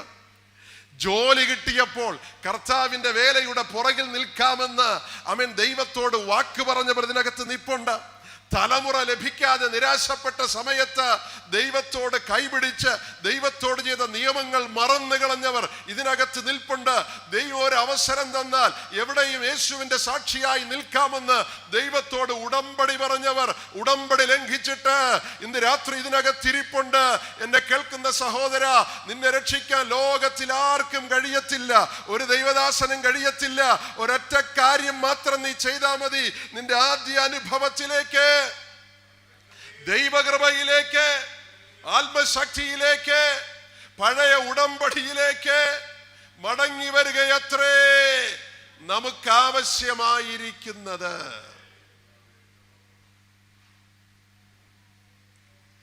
ഇന്ന് രാത്രി നമ്മുടെ ഹൃദയത്തിനകത്തൊരു തകർച്ച ഉണ്ടാകട്ടെ. വറവ് സീസണിൽ പാടം വിണ്ടുകീറുന്നത് പോലെ ഹൃദയത്തിനകത്തൊരു വേദന ഉണ്ടാകട്ടെ. ചില ഭക്തന്മാർ ഹൃദയം പൊട്ടി ഇതിനകത്ത് ഇരിപ്പുണ്ട്. പണ്ടത്തെ പോലെ ഒരു നല്ല കാലം അല്ല, അതിനേക്കാൾ മേൽത്തരമായ ഒരു കാലം. ഹല്ലേലൂയ. ഞങ്ങൾക്ക് നൽകണമേ, ആണ്ടുകൾ കഴിയുന്നതിന് മുമ്പേ നിന്റെ പ്രവൃത്തിയെ ജീവിപ്പിക്കണമേ എന്ന് നമുക്ക് ദൈവത്തോട് പ്രാർത്ഥിക്കണം. ആമേൻ. സോഷ്യൽ മീഡിയയും മൊബൈലും ആമേൻ മറ്റ് സംഗതികൾ ആരാധനയുടെയും പ്രാർത്ഥനയുടെയും സ്ഥാനം കവർന്നെടുത്തു കൊണ്ടുപോയി കുടുംബങ്ങളൊക്കെ തകർന്നുകൊണ്ടിരിക്കുകയാണ്. കർത്താവേ, എൻ്റെ വീടിനകത്ത് നിന്ന് തമ്പേറിന്റെ ശബ്ദമുയരുന്ന ആമേൻ ആത്മീയ വരങ്ങളുടെ ശബ്ദമുയരുന്ന ദൈവകൃപയുടെ ജ്വലനമുണ്ടാകുന്ന, എൻ്റെ ഭവനത്തിനകത്ത് വെച്ച് രക്ഷാനിർണയം സംഭവിക്കുന്ന, പരിശുദ്ധാത്മ സ്നാനം സംഭവിക്കുന്ന, കൃപാവരങ്ങളുടെ ജ്വലനമുണ്ടാകുന്ന, ശുശ്രൂഷയുടെ കൈമാറ്റം ഉണ്ടാകുന്ന ഒരു കാലം ഞങ്ങൾക്ക് തരണമേ. വരണ്ടുപോയ ഞങ്ങളുടെ സഭകളെ, ഞങ്ങളുടെ കൂടിവരവുകളെ ജീവിപ്പിക്കണമേ. എത്ര വർഷമായി ഒരുവൻ എഴുന്നേറ്റ് ഞാൻ രക്ഷിക്കപ്പെട്ടു എന്ന് സാക്ഷ്യം പറഞ്ഞിട്ട്, ആത്മശക്തി പ്രാപിച്ചു എന്ന് സാക്ഷ്യം പറഞ്ഞിട്ട്, വേലക്കായി പോകാമെന്ന് സാക്ഷ്യം പറഞ്ഞിട്ട് വർഷം എത്രയായി? ദൈവം മരിച്ചോ? ഇല്ല. വചനം അസ്തമിച്ചോ? ഇല്ല. ദൈവത്തിന്റെ വാഗ്ദത്തങ്ങൾ മരിച്ചോ? ഇല്ല. അവന്റെ വാഗ്ദത്തങ്ങളെല്ലാം ക്രിസ്തുവിൽ ഉവ്വ് ഉവ്വ് എന്നാകുന്നു. ദൈവമേ, നിന്റെ നാമത്തിനു മീതെ നിന്റെ വാഗ്ദത്തങ്ങൾ മഹിമപ്പെടുത്തിയിരിക്കുന്നു എന്ന് തിരുവെടുത്ത് നമ്മെ ഓർപ്പിക്കുകയാണ്. ദൈവത്തിന് സ്തോത്രം. ദാവീദ് രാജാവ് ആ ഒർന്നാന്റെ അടുക്കൽ പോയി ആ മെതിക്കളം ചോദിച്ചു വാങ്ങുക. പൈസ കൊടുത്ത്, ആവശ്യമായ പണം കൊടുത്ത് ആ മെതിക്കളം കൈവശമാക്കി. ആ മെതിക്കളം കൈവശമാക്കി. ഡീറ്റെയിൽസ് ഞാൻ പറയുന്നില്ല. ദൈവത്തിൻ്റെ ആലോചന പ്രകാരം ഒരു യാഗപീഠം പണിതു. ദൈവദൂതൻ നോക്കിക്കൊണ്ടിരിക്കുക. ദൈവദൂതന്മാർ കുനിഞ്ഞു നോക്കുക. സ്തോത്രം. പണ്ട് അബ്രഹാം പണിത യാഗപീഠം പണിത സ്ഥലത്ത് മെതിക്കളം മാറ്റി അവിടെ യാഗപീഠം, യഹോവയുടെ നാമത്തിൽ യാഗപീഠം പണിത് ദൈവത്തിന് യാഗം കഴിച്ച് അമേൻ സ്വർഗീയ അഗ്നി അവിടെ ആളിക്കത്തുക. സ്തോത്രം. ആ സമർപ്പണം യഥാസ്ഥാനപ്പെട്ട് കഴിഞ്ഞപ്പോൾ ദൈവത്തിൻ്റെ ഏറ്റവും ഇഷ്ടപ്പെട്ട സ്ഥലം, സ്തോത്രം, ഞാൻ ഇങ്ങനെ പറയാൻ ആഗ്രഹിക്കുന്നു, ദൈവത്തിന് ഏറ്റവും ഇഷ്ടപ്പെട്ട സ്ഥലം നിന്റെ ഹൃദയമാണ്, നിന്റെ സമർപ്പണമാണ്. അപ്പച്ച, അമ്മച്ചി അവിടെ വന്നപ്പോൾ അപ്പച്ചന് കൊച്ചു പിള്ളേരെ പോലെ ചാടി ആരാധിക്കുക. എനിക്ക് തോന്നുന്നു 80 കഴിഞ്ഞു ഇല്ലയോ അപ്പച്ച? 87. സ്തോത്രം, സ്തോത്രം. എന്തുകൊണ്ടെന്നറിയാമോ? മെതിക്കളമായി തീർന്നില്ല. എപ്പോഴോ 30ലോ 40ലോ കത്തിയ തീ കെട്ടില്ല, ആളിക്കത്തുകയാണ്. കൂട്ടായ്മയുടെ നടുവിൽ വരുമ്പോൾ ജീവൻ വ്യാപരിക്കുക. സ്തോത്രം. ദൈവമക്കളെ, നമ്മൾ അനുഭവിക്കേണ്ട ആത്മീക നന്മകൾ അനുഭവിക്കാതെ ആരും കടന്നു പോകരുത്. ഈ ഹോളിനകത്തിരിക്കുന്ന ആരും, നിങ്ങൾ ഏത് ഡിനോമിനേഷനിൽപ്പെട്ട ആളുമായിക്കൊള്ളട്ടെ, നമുക്ക് വേണ്ടി വച്ചിരിക്കുന്ന ഒരു ആത്മീക അനുഭവവും നഷ്ടപ്പെടുത്തിയിട്ട് ഇവിടെ നിന്ന് പോകരുത്. അമേൻ. വെള്ളിയും പൊന്നും ധാന്യവും ധനവും അമേൻ മോടികളും എല്ലാം നേടിയിട്ട് സ്വർഗത്തിൽ നമുക്ക് വേണ്ടി കരുതി വച്ചിരിക്കുന്ന ആത്മശക്തി അനുഭവിക്കാതെ, കൃപാവരങ്ങൾ അനുഭവിക്കാതെ, ദൈവിക ജീവൻ പ്രാപിക്കാതെ, കണ്ണുകൾക്ക് പ്രകാശനം ലഭിക്കാതെ ഒരൊറ്റ വ്യക്തി കടന്നു പോകരുത്. ഇന്ന് രാത്രി ഹൃദയത്തിനകത്ത് നിന്ന് ഞാൻ പ്രാർത്ഥിക്കുകയാണ്, ദൈവമേ, സ്വർഗത്തിലെ തീ ഇതിനകത്ത് വീണ് കത്തിയിരുന്നെങ്കിൽ എത്ര നല്ലതായിരുന്നു. ഞങ്ങളുടെ കുഞ്ഞുങ്ങളുടെ മേൽ, ചെറുപ്പക്കാരുടെ മേൽ, അമേൻ, തലമുറയുടെ മേൽ, അന്ത്യകാലത്ത് സകല ജഡത്തിന്റെ മേലും എൻ്റെ ആത്മാവിനെ പകരുമെന്ന് നിങ്ങളുടെ പുത്രന്മാരും പുത്രിമാരും അമേൻ പ്രവചിക്കുമെന്ന്, നിങ്ങളുടെ യൗവനക്കാർ ദർശനങ്ങളെ കാണുമെന്ന്, നിങ്ങളുടെ വൃദ്ധന്മാർ സ്വപ്നങ്ങളെ കാണുമെന്ന്, ആ നാളുകളിൽ ദാസന്മാരുടെ മേലും ദാസിമാരുടെ മേലും കൂടെ എൻ്റെ ആത്മാവിനെ പകരുമെന്ന് പറഞ്ഞ ദൈവം ഇന്നും ജീവിക്കുന്നത് കൊണ്ട് വിശ്വസിക്കുന്ന ദൈവമക്കൾ ആ കരങ്ങളെ ഒന്ന് ഉയർത്തിപ്പിടിക്കുമോ? കർത്താവേ, ഈ മൺകൂടാരങ്ങളിൽ ദൈവകൃപയുടെ വ്യാപാരം, ആത്മശക്തിയുടെ വ്യാപാരം, സ്വർഗത്തിലെ അഗ്നി ഞങ്ങളുടെ മേൽ പകരണമേ. ഹൃദയങ്ങളെ നിങ്കലേക്ക് ഉയർത്തിപ്പിടിക്കുകയാ. ദൈവിക ജീവൻ ഞങ്ങളിൽ വ്യാപരിക്കണമേ, ജനത്തിന്റെ മേൽ വ്യാപരിക്കണമേ. ഒരു കാലത്ത് വ്യാപരിച്ച കൃപാവരങ്ങളുടെ ജ്വലനം ഞങ്ങളുടെ നടുവിൽ ഉണ്ടാകണമേ. ആത്മഭാരം ഞങ്ങളിൽ ഉണ്ടാകണമേ. കണ്ണുനീർ ഞങ്ങൾക്ക് മടക്കി തരണമേ. വിശ്വാസം ഞങ്ങൾക്ക് മടക്കി തരണമേ. ദൈവരാജ്യ മൂല്യങ്ങളോടുള്ള കാഴ്ചപ്പാട് ഞങ്ങൾക്ക് വർദ്ധിപ്പിച്ചു തരണമേ. ഹല്ലേലൂയ. ദൈവത്തിന് സ്തോത്രം, ദൈവത്തിന് സ്തോത്രം. നിന്റെ വായ് വിസ്താരത്തിൽ തുറക്ക, ഞാൻ അതിനെ നിറയ്ക്കാമെന്ന് ദൈവം ആലോചന പറയുന്നു. സ്തോത്രം, സ്തോത്രം. ഇതിനകത്തിരിക്കുമ്പോൾ അമേൻ ദൈവകരങ്ങളിൽ വിനയപ്പെടുത്തി ഏൽപ്പിച്ചു കൊടുക്കണം. നിന്റെ ശരീരത്തെ ഏൽപ്പിച്ചു കൊടുക്കണം, ആത്മാവിനെ ഏൽപ്പിച്ചു കൊടുക്കണം. തിരുഹിതം എന്നിൽ നിവർത്തിക്കണമേ കർത്താവേ, തിരുഹിതം എന്നിൽ നിവർത്തിക്കണമേ എന്ന് ഹൃദയത്തിനകത്ത് നിന്ന് പ്രാർത്ഥിച്ചു കൊണ്ടിരിക്കേണ്ടിയ സമയമാകുന്നു. ആ യാഗപീഠം പണിത് ദൈവത്തെ ആരാധിച്ചു, ദൈവത്തിന് മഹത്വം കൊടുത്തു. ദൂതന്റെ വാള് തിരിച്ച് ഉറയ്ക്കകത്ത് കയറി. 70,001 എന്നൊരു നഷ്ടം അവിടെ സംഭവിച്ചില്ല. ദൈവം അതിന് അറുതി വരുത്തി. ദൂരത്ത് നിന്നൊക്കെ ആൾക്കാർ, ചുറ്റുപാടുമുള്ളവരൊക്കെ ദേശത്ത് നോക്കുമ്പോൾ നേരത്തെ ഒർന്നാന്റെ മെതിക്കളത്തിൽ ഒരു ചെറിയ വെട്ടം, ഒരു പന്തം കത്തിച്ചു വെച്ചിരിക്കുന്നത് കാണാം, അല്ലെങ്കിൽ ഒരു ചിമ്മിനി വിളക്കിന്റെ വെട്ടം കാണാമായിരുന്നു. ഇന്ന് അങ്ങ് ദൂരത്ത് നിന്ന് നോക്കിയാലും സ്വർഗത്തിലെ തീ അവിടെ ആളിക്കത്തിക്കൊണ്ടിരിക്കുക. സ്തോത്രം. നിന്നെ വിളിച്ചിരിക്കുന്നുണ്ടെന്നറിയാമോ? ഈ മിന്നാമിനിങ്ങിൻ്റെ വെട്ടവും കൊണ്ട് നടക്കാനല്ല, ഞായറാഴ്ച ഒരു ദിവസം പള്ളിയിൽ വന്ന് കിട്ടുന്ന കൊച്ചു വെളിച്ചവും കൊണ്ട് നടക്കാനല്ല ദൈവം നിന്നെ വിളിച്ചിരിക്കുന്നത്. വിശ്വസിക്കുന്നവൻ്റെ ഉള്ളിൽ നിന്ന് തിരുവെടുത്ത് പറയുന്നത് പോലെ ജീവജലത്തിൻ്റെ ഉറവകൾ പൊട്ടിപ്പുറപ്പെടും. നീ ഒരു യോഗ സ്ഥലത്ത് വന്നിരുന്നാൽ അവിടെ ദൈവശക്തിയുടെ വ്യാപാരം ഉണ്ടാകണം. ശുശ്രൂഷിക്കുന്നവരാരുമായിക്കൊള്ളട്ടെ, ചത്തിരിക്കുന്ന ഒരു സമൂഹത്തിൻ്റെ നടുവിൽ നീ വന്നിരുന്ന് ഒരു സ്തോത്രം പറഞ്ഞാൽ ആ വിശുദ്ധ കരം ഒന്ന് ഉയർത്തിപ്പിടിച്ചാൽ, ആത്മാവിൽ ദൈവത്തെ വിളിച്ചപേക്ഷിച്ചാൽ ദൈവ സാന്നിധ്യം അവിടെ ഇറങ്ങാൻ ഇടയായി തീരണം. ആ നിലവാരത്തിലേക്കാണ് ദൈവം നിന്നെ വിളിച്ചിരിക്കുന്നുള്ള കാര്യം മറന്നുപോകരുത്. ദൈവത്തിന് നന്ദിയോടെ സ്തോത്രം, ദൈവത്തിന് മഹത്വം, സ്തോത്രം. ദേശത്തിൽ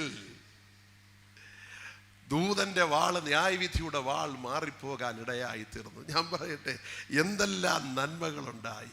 അതേ സമർപ്പണ ഭൂമി ആ യെറുശലേമിൽ 2 ദിനവൃത്താന്തങ്ങൾ 3:1 എഴുതിയിരിക്കുന്നതെന്നറിയാമോ? അനന്തരം ശലോമോൻ തൻ്റെ അപ്പനായ ദാവീദ് മോറിയ പർവ്വതത്തിൽ എബൂസ്യനായ ഓർന്നാന്റെ കളത്തിൽ യാഗപീഠം പണിത സ്ഥലത്ത് ശലോമോൻ രാജാവ് ആലയം പണിതു എന്നെഴുതിയിരിക്കുക. അല്പകാര്യങ്ങളുടെ ദിവസത്തെ ആര് തുച്ഛീകരിക്കും? അല്പകാര്യങ്ങളുടെ ദിവസത്തെ ആര് തുച്ഛീകരിക്കും? അബ്രഹാം ഇത് കണ്ടില്ല. അബ്രഹാം തന്റെ കുഞ്ഞിനെ യാഗപീഠത്തിൽ കിടത്തുമ്പോൾ ഈ ഒരു കാഴ്ച കണ്ടില്ല. എന്നാൽ ആ സമർപ്പണത്തെ അറിഞ്ഞവനായ ദൈവം അതേ യെറുശലേമിൽ പിന്നീട് യെബൂസ്യനായ ഓർന്നാന്റെ കളത്തെ യാഗപീഠമാക്കി മാറ്റി. അനന്തരം അതേ സ്ഥലത്തിൽ ശലോമോൻ രാജാവിനെ കൊണ്ട് ആലയം പണിയിപ്പിച്ചു എന്ന് തിരുവെഴുത്തിനകത്ത് എഴുതിയിരിക്കുന്നു. അതേ യെറുശലേമിലൂടെ നമ്മുടെ അരുമനായകൻ ക്രൂശ് ഏന്തിക്കൊണ്ട് കടന്നുപോയി യാഗമായി തീർന്ന സ്ഥലമാണ്. അതേ യെറുശലേമിൽ നിന്നാണ് യേശു കർത്താവ് സ്വർഗത്തിലേക്ക് കരേറിപ്പോയത്. അതേ യെറുശലേമിലേക്കാണ് നമ്മുടെ വാഴ്ത്തപ്പെട്ട കർത്താവ് മടങ്ങി വരാൻ പോകുന്നത്. യെറുശലേം മഹാരാജാവിന്റെ നഗരം. ഞാൻ റാന്നിയുടെ ചരിത്രമൊക്കെ വീട്ടിലിരുന്ന് പഠിക്കാൻ ശ്രമിക്കുന്ന ആളാണ്. പല സഭാവിഭാഗങ്ങളുടെ എന്തെല്ലാം അത്യത്ഭുതങ്ങൾ നടന്ന നാടെന്നറിയാമോ നിങ്ങളുടെ നാട്? സ്തോത്രം. എന്തെല്ലാം അത്യത്ഭുതങ്ങൾ നടന്ന പണ്ട് മാടത്തുംപടി ഇവിടെ അവിടെ CS മാത്യു, കർത്താവിൻ്റെ ദാസൻ CS മാത്യു ഒരു യോഗം കഴിഞ്ഞ് അവിടെ വന്ന് പ്രാർത്ഥിച്ചുകൊണ്ടിരിക്കുമ്പോൾ കിട്ടിയ വരികളാണ്: എൻ പ്രിയനെപ്പോൾ സുന്ദരനായ ആരെയും ഞാൻ ഉലകിൽ. ആ റാന്നി വെച്ച് ഉരുവായ പാട്ടാ. സ്തോത്രം. ഇങ്ങനെ അക്കമിട്ട് പറയാൻ ഒരുപാട് കാര്യം എൻ്റെ ലിസ്റ്റ് ഇരിപ്പുണ്ട്. അതുകൊണ്ട് റാന്നി തമ്പുരാൻ്റെ ലിസ്റ്റിലുള്ള സ്ഥലമാ. നിങ്ങൾ മറന്നാലും സ്തോത്രം, സ്തോത്രം, സ്തോത്രം. പണ്ട് പറഞ്ഞു, ഞങ്ങൾ യെറുശലേമിനെ മറന്നുപോയാൽ ഞങ്ങളുടെ ഈ വലങ്കൈ അങ്ങ് മറക്കട്ടെന്നാണ്. ആമേൻ. നിങ്ങൾ ഇനി മറന്നാലും, റാന്നിയെ മറന്നാലും, ഈ വെച്ചിച്ചിറയെ മറന്നാലും, ഈ മാടത്തുംപടിയെ മറന്നാലും, ഈ പരിസര പ്രദേശങ്ങളെ നിങ്ങൾ മറന്നാലും എൻ്റെ ദൈവത്തിന് മറക്കാൻ ഒക്കത്തില്ല. അങ്ങനെ മറവി രോഗമുള്ള ആളല്ല ദൈവം. ചില തലമുറകളുടെ കണ്ണികൾ അറ്റുപോയാലും ദൈവം ഇതിനെ പണിയും പണിയും പണിയും പണിയും. ഇതിൻ്റെ ആദ്യ മഹത്വത്തിൽ നിങ്ങൾ ഇതിനെ കാണാൻ പോകുന്നു. ആമേൻ, സ്തോത്രം. ആമേൻ. ആ ശൃംഖലയ്ക്കകത്ത്, ആ കണ്ണിക്കകത്ത് നിനക്ക് സ്ഥാനമുണ്ടോ, കയറിപ്പറ്റാൻ കഴിഞ്ഞിട്ടുണ്ടോ എന്ന് ശോധന ചെയ്യേണ്ട സമയം കൂടെയാണ് ഈ രാത്രി. വളരെ ലളിതമായി നിങ്ങളോട് പറഞ്ഞു, അപ്പച്ച, അമ്മച്ചി, ചെറുപ്പക്കാര കുഞ്ഞെ, നിന്റെ സമർപ്പണത്തെ ദൈവം ഓർക്കും. എൻ്റെ അളിയൻ്റെ മോനിവിടെ ഇരിപ്പുണ്ട്. അവന് ജോന 7 വയസ്സോ ഒറ്റ കാണും. എത്ര വയസ്സാ? 9 വയസ്സോ. ഈയിടെ ഒരു യോഗസ്ഥലത്ത് പ്രസംഗിച്ചുകൊണ്ടിരിക്കുമ്പോൾ, യോഗസ്ഥലത്ത് ഞാൻ പ്രസംഗിച്ചുകൊണ്ടിരിക്കുമ്പോൾ ഇവൻ പ്രസംഗം കേൾക്കുകയല്ല, അവനൊരു ദർശനം ഉണ്ടായി. ദർശനം. അവൻ്റെ നേരെ ഒരു പട്ടാളക്കാരൻ നിറയൊഴിക്കുക. ഞാൻ പ്രസംഗിക്കുക. ഓരോ വെടിയുണ്ട് അവൻ്റെ ശരീരത്തിൽ കൊള്ളുമ്പോഴും അവന് പാപബോധം ഉണ്ടാകുക. അമ്മയോട് കളവ് പറഞ്ഞത്, പഠിക്കാതിരുന്നത്, ഭക്ഷണ സാധനം വേസ്റ്റ് ചെയ്തത്, പാപബോധം ഉണ്ടാകുക. ആ പ്രസംഗം തീരുന്നതിനകത്ത് വെച്ച് അവൻ്റെ ജീവിതം സമർപ്പിച്ചു, യേശുവിൻ്റെ കരത്തിൽ കൊടുത്തു. അവൻ്റെ ശൈലി മാറി. വചനത്തോടാണ് താല്പര്യം. എൻ്റെ പുറകെ നടക്കുക, എവിടെ പോയാലും കൂടെ കൂടിയിരിക്കുക 9 വയസ്സുകാരൻ. എന്നെ പറഞ്ഞെന്നറിയാമോ? നമുക്കത് ചെറിയ കാര്യമാണ്, തമ്പുരാനത് വലിയ കാര്യമാണ്. അല്പകാര്യങ്ങളുടെ ദിവസത്തെ ആര് തുച്ഛീകരിക്കും? നിന്റെ ആദ്യ സ്ഥിതി അല്പമായി തോന്നിയാലും അതിൻ്റെ അവസാനം അതിമഹത്തായിരിക്കുമെന്ന് ദൈവത്തിൻ്റെ വചനം നമ്മെ ഓർപ്പിക്കുകയാണ്. അതുകൊണ്ട് ഇന്ന് രാത്രി ദൈവം തന്ന ഏറ്റവും മനോഹരമായ രാത്രി, സുന്ദരമായ രാത്രി, ദൈവകൃപ വ്യാപരിച്ച രാത്രി, ഈ രാത്രി പ്രതികരിക്കേണ്ട സമയം അടുത്തിരിക്കുകയാണ്. കർത്താവിൽ പ്രസിദ്ധനായ ഡേവിഡ് വിൽക്കേഴ്സൺ എന്ന ദൈവത്തിന്റെ ദാസൻ the cross and the switchblade എന്ന പുസ്തകം, കുരിശും കഠാരയും എഴുതിയ, ന്യൂയോർക്കിൽ ശുശ്രൂഷിച്ച ദൈവത്തിന്റെ ദാസന. മരിച്ചു, ചില വർഷങ്ങൾക്ക് മുമ്പ് മരിച്ചു. ഡ്രഗ് അഡിക്ഷന്റെ നടുവിൽ ശുശ്രൂഷിച്ച മനുഷ്യരാണ്. ജീവിതത്തിൽ താണ നിലവാരത്തിൽ നിന്ന് വന്നവനാണ്. ദാരിദ്ര്യത്തിലൂടെ വന്ന് സമർപ്പണത്തിൻ്റെ പടിക്കെട്ടുകൾ ചവിട്ടിക്കേറി ദൈവകൃപയിലേക്ക് ഉയർന്നു. ദൈവം ഉപയോഗിക്കാൻ തുടങ്ങി. ഈ പുസ്തകമൊക്കെ പുറത്തു വന്നു. അദ്ദേഹത്തിൻ്റെ പല കാര്യങ്ങളും മീഡിയ മനസ്സിലാക്കി.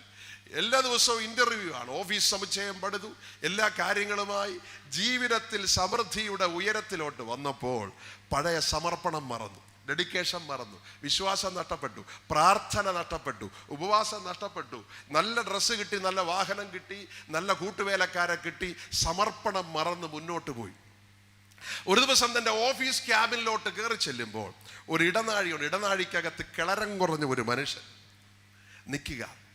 ഇദ്ദേഹം അങ്ങോട്ട് ചെന്നപ്പോൾ വഴി തടസ്സപ്പെടുത്തി. അദ്ദേഹം തെല്ല് ധാർഷ്ട്യത്തോടുകൂടെ വലത്തോട്ട് വെട്ടിത്തിരിഞ്ഞ് ചുവടുകൾ വെച്ച് മുന്നോട്ട് പോകാൻ ശ്രമിച്ചപ്പോൾ ആ കിളരം കുറഞ്ഞ മനുഷ്യൻ വഴി ബ്ലോക്ക് ചെയ്തു.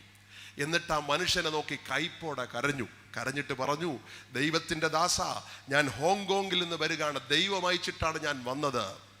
എന്നിട്ട് കണ്ണീരോടെ കൈപ്പോടെ പറഞ്ഞു, നീ ദൈവത്തോട് ചെയ്ത ഉടമ്പടികൾ മറന്നിരിക്കുന്നു, ദൈവകൃപ നിന്നെ വിട്ടുപോയി, ദൈവ സാന്നിധ്യം നിന്നോടുകൂടെ ഇല്ല, വളരെ വേഗം മടങ്ങി വരിക, ഇത് യഹോവയുടെ അരുളപ്പാടെന്ന് പറഞ്ഞിട്ട് ആ കിളരം കുറഞ്ഞ ഹോങ്കോങ്ങുകാരൻ കൊടുങ്കാറ്റ് പോലെ കടന്നുപോയി. ആയുസ്സിൽ ഒരിക്കലും ഡേവിഡ് വിൽക്കേഴ്സൺ ആ മനുഷ്യനെ മുമ്പോ പിൻപോ കണ്ടിട്ടില്ല. അദ്ദേഹം അത് ഗൗരവമായിട്ട് എടുത്തില്ല. ഓഫീസ് റൂമിലോട്ട് പോയി. വൈകിട്ട് വീട്ടിൽ ചെന്ന് ഭാര്യയോട് പറഞ്ഞു, ഇങ്ങനെ ഒരു സംഭവം ഉണ്ടായി, നിന്റെ അഭിപ്രായം എന്നാ? ആ സഹോദരി പറഞ്ഞു, പറഞ്ഞത് സത്യമാണ്, താങ്കൾക്ക് പഴയ ദൈവാശ്രയ ബോധമില്ല, ജഡത്തിൽ ആശ്രയിച്ച് ജീവിക്കുക, സമർപ്പണം നഷ്ടപ്പെട്ടു, ദൈവകൃപ ചോർന്നുപോയി. ഒരു കൊച്ചു കുഞ്ഞ് പൊട്ടിക്കരയുന്നത് പോലെ ഡേവിഡ് വിൽക്കേഴ്സൺ പൊട്ടിക്കരഞ്ഞു. അവിടെ നിന്ന് ഇറങ്ങി പണ്ട് സമർപ്പണത്തിൻ്റെ ആദ്യ നാളുകളിൽ സമയം ചെലവഴിച്ച ആൽബർട്ട് കുന്നിൻ്റെ ചരിവിൽ ഏകദേശം 6 മാസക്കാലം താൻ സമയം ചെലവിട്ട് ദൈവത്തോടുകൂടുള്ള സഖിത്വത്തിൽ മടങ്ങി വന്ന് ദൈവകൃപയിൽ വന്ന് ജീവിതം സമർപ്പിച്ച് യാഗപീഠത്തിൽ തീ കത്തിച്ച് പിന്നീട് പുൽപ്പുറ്റിൽ വരുമ്പോൾ അനേകരെ ചലിപ്പിക്കത്തക്ക നിലവാരത്തിൽ ഒരു ദൈവമനുഷ്യനായി താൻ മാറ്റപ്പെട്ടു എന്ന് ചരിത്രത്തിൽ എഴുതിയിരിക്കുകയാണ്. ഇത് നിങ്ങളോടും എന്നോടുമുള്ള ദൈവത്തിൻ്റെ ആലോചനയാണ്. ഇന്ന് രാത്രി ഈ സന്ദേശം കേട്ട് മടങ്ങിപ്പോകുന്നതിന് മുമ്പ് ആ ചോദ്യം റെലവൻ്റ് ആണ്. ആമേൻ. നിന്റെ പഴയ സമർപ്പണ ജീവിതം എവിടെ നിൽക്കുന്നു? ദൈവകൃപയുടെ അനുഭവം എന്താണ്? എവിടെയാണ് നീ ഇപ്പോൾ സഞ്ചരിച്ചു കൊണ്ടിരിക്കുന്നത്? നിന്റെ മനസ്സിൽ നിറഞ്ഞു നിൽക്കുന്ന വിഷയം എന്നാ? എന്നോട് മറുപടി പറയണ്ട, ദൈവത്തോട് മറുപടി പറഞ്ഞാൽ മതി. അതിന് സ്വർഗത്തിലെ ദൈവം സഹായിക്കട്ടെ. ഒരു നിമിഷം കണ്ണുകൾ അടയ്ക്കാം, തലകളെ മണക്കാം. മഹാദൈവത്തിൻ്റെ സന്നിധിയിൽ ആമേൻ, കർത്താവിൻ്റെ പൊന്നുമുഖത്തേക്ക് നോക്കി ആ ദൂത് നമ്മുടെ കൈവശം വന്നു. മെസ്സേജ് ഡെലിവറായി കഴിഞ്ഞു. ഹൃദയത്തിനകത്ത് വീണു കഴിഞ്ഞു. അത് 30, 60, 100 മേനിയായി വിളയേണ്ട സമയമാണ്. പറവകൾ അടുത്തുണ്ട്, മുള്ളടുത്തുണ്ട്, പാറയുടെ അനുഭവമുണ്ട്, സൂര്യൻ്റെ ചൂടുണ്ട്. ഇതിനെയൊക്കെ അതിജീവിച്ചു മുന്നേറാനുള്ള ദൈവകൃപയോടെ കർത്താവിൻ്റെ പൊന്നുമുഖത്തേക്ക് നോക്കി ദൈവജനം നിലവിളിക്കുന്ന സമയമായി തീരട്ടെ, കരയുന്ന സമയമായി തീരട്ടെ, അനുദപിക്കുന്ന സമയമായി തീരട്ടെ. കർത്താവിൻ്റെ പൊന്നുമുഖത്തേക്ക് നോക്കാം. പത്രോസേ, നിന്നെ കണ്ട ദിവസം നീ പടക് വിട്ട് എന്നെ അനുഗമിച്ചപ്പോൾ നീ എടുത്ത സമർപ്പണം നീ മരിക്കും വരെ ഞാൻ മറക്കുകയില്ല. സഖായി, നീ കാട്ടത്തിയുടെ മുകളിൽ നിന്ന് ഇറങ്ങി വന്നെടുത്ത തീരുമാനം നീയും നിന്റെ കുടുംബവും മറന്നാലും ഞാൻ മറക്കുകയില്ല. നഥനയേലെ, അത്തിയുടെ ചുവട്ടിൽ വെച്ച് നീ എടുത്ത തീരുമാനം നീ മറന്നാലും ഞാൻ മറക്കുകയില്ല. പൗലൂസേ, സൗലേ, ഡമസ്കോസിന്റെ വടിവാതിൽക്കൽ വെച്ച് നിന്നെ ഞാൻ സന്ദർശിച്ചു കഴിഞ്ഞപ്പോൾ അനന്യാസിന്റെ വീട്ടിൽ വെച്ച് നീ എടുത്ത തീരുമാനവും സമർപ്പണവും നിന്റെ ജീവിതത്തിന്റെ അവസാനം വരെ ഞാൻ മറക്കുകയില്ല. എന്റെ സ്നേഹിതനായ അബ്രഹാമേ,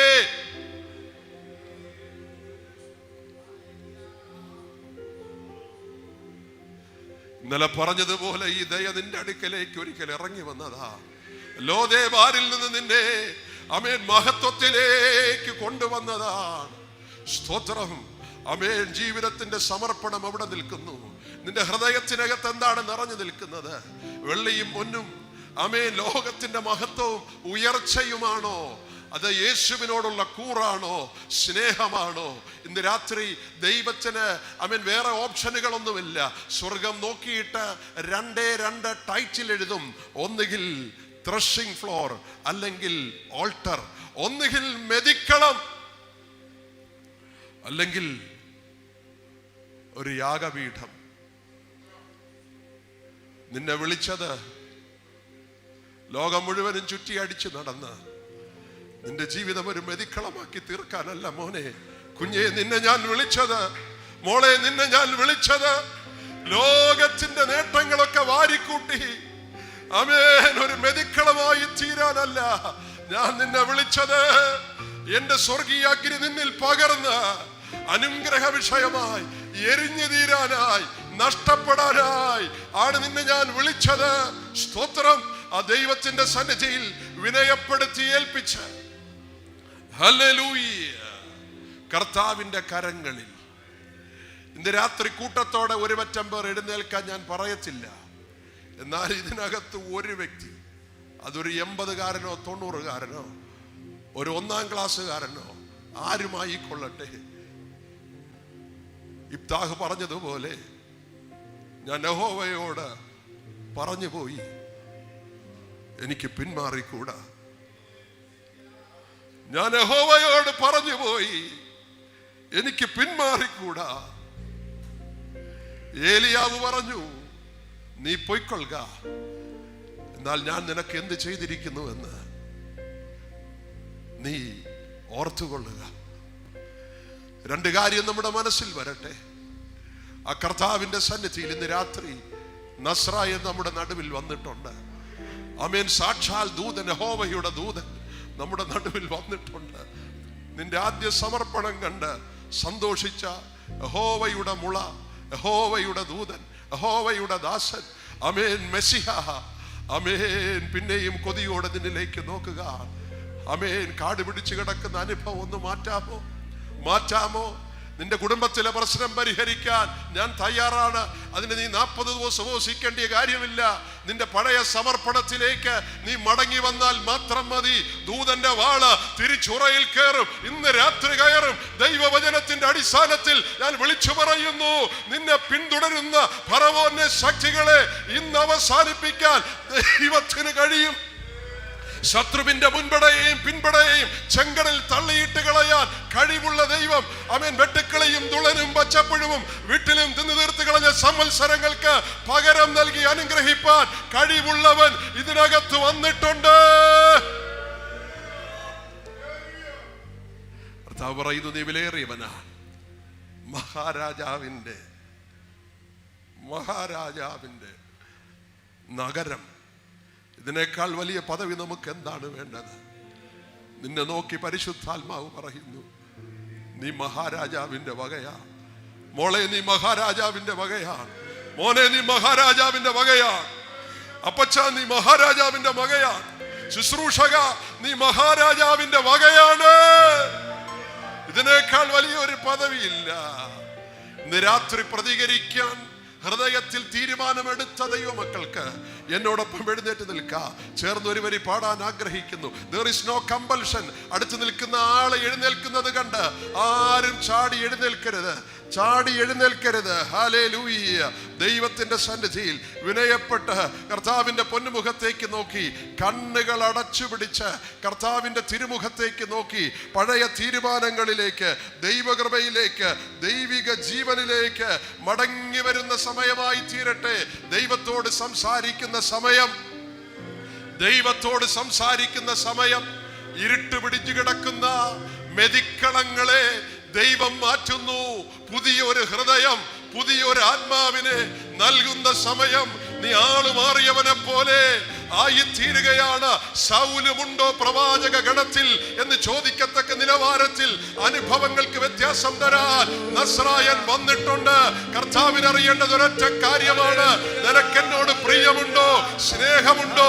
ആദ്യ സ്നേഹത്തിലേക്ക്, ആദ്യ സമർപ്പണത്തിലേക്ക്, ആദ്യ അനുഭവത്തിലേക്ക് മടങ്ങി വരാൻ നിനക്ക് മനസ്സുണ്ടോ? ഹല്ലേലൂയ,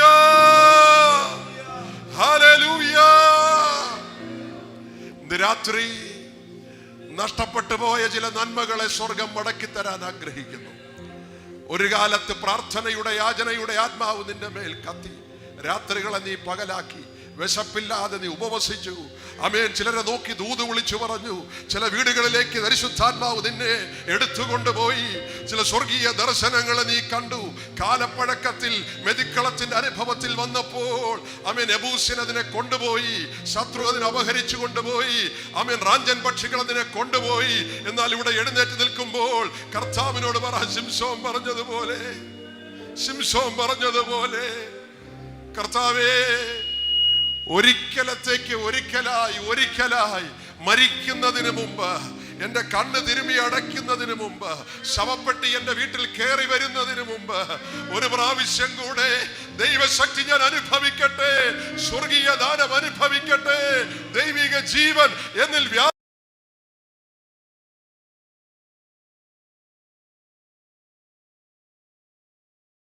മഹത്വം കരേറ്റ.